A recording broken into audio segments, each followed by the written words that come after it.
Hi guys, ನಾನು ನಿಮ್ಮ Bharat. Welcome to my YouTube channel. ನಾವಿವತ್ತು ಬಂದಿದ್ದೀವಿ ಮಿರ್ಜಾನ್ ಕೋಟೆಗೆ.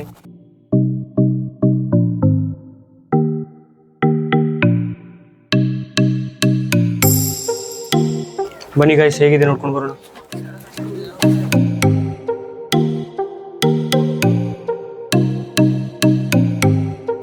ಗಾಯ್ಸ್, ಇವಾಗ ನೀವು ನೋಡ್ತಾ ಇರೋದು ಮಿರ್ಜಾನ್ ಕೋಟೆ.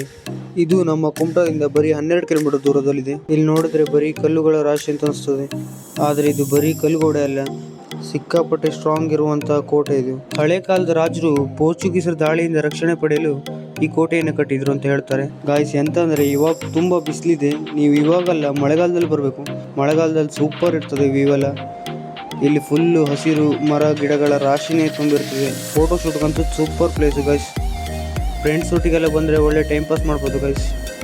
ಒಂಥರ ಪೀಸ್ಫುಲ್ ಆಗಿದೆ, ಯಾರದೇ ತಂಟೆ ತಕರಾರಿಲ್ಲ, ಫುಲ್ ವಾತಾವರಣ ಎಲ್ಲ ಚೆಂದ ಇದೆ. ಗಾಯ್ಸ್, ಈ ಕೋಟೆನ 16ನೇ ಶತಮಾನದಲ್ಲಿ ರಾಜಮಾತೆಯವರು ಕಟ್ಟಿದ್ರು ಅಂತ ಹೇಳ್ತಾರೆ.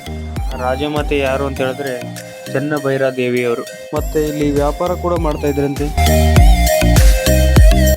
ನೋಡ ನಮ್ಮ ಉತ್ತರ ಕನ್ನಡ ಎಷ್ಟು ಚಂದ ಅಲ್ಲ ಗಾಯ್ಸ್. ಇದೇ ಎಂಟ್ರೆನ್ಸ್ ಅನಿಸ್ತದೆ, ಆದರೆ ಇವಾಗ ಕ್ಲೋಸ್ ಮಾಡಿದ್ದಾರೆ. ಇದು ನೀವು ಇನ್ಸ್ಟ್ರಕ್ಷನ್ಸ್ ಎಲ್ಲ ಹಾಕಿದ್ದಾರೆ. ಇಲ್ಲಿ ಮೇಲ್ಗಡೆ ಹತ್ತಕ್ಕೆಲ್ಲ ಪರ್ಮಿಷನ್ ಇಲ್ಲ, ಅಲೌಡ್ ಇಲ್ಲ.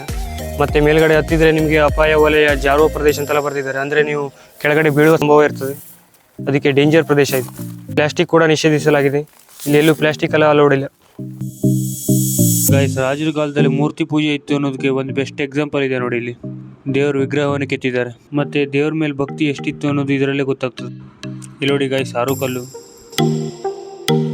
ಇಲ್ಲೊಂದು ಸುರಂಗ ಮಾರ್ಗ ಇದೆ, ಇದು ಕೈದಿಗಳನ್ನೆಲ್ಲ ಹಾಕಿರುವಂಥ ಜೈಲು ಗಾಯ್ಸ್.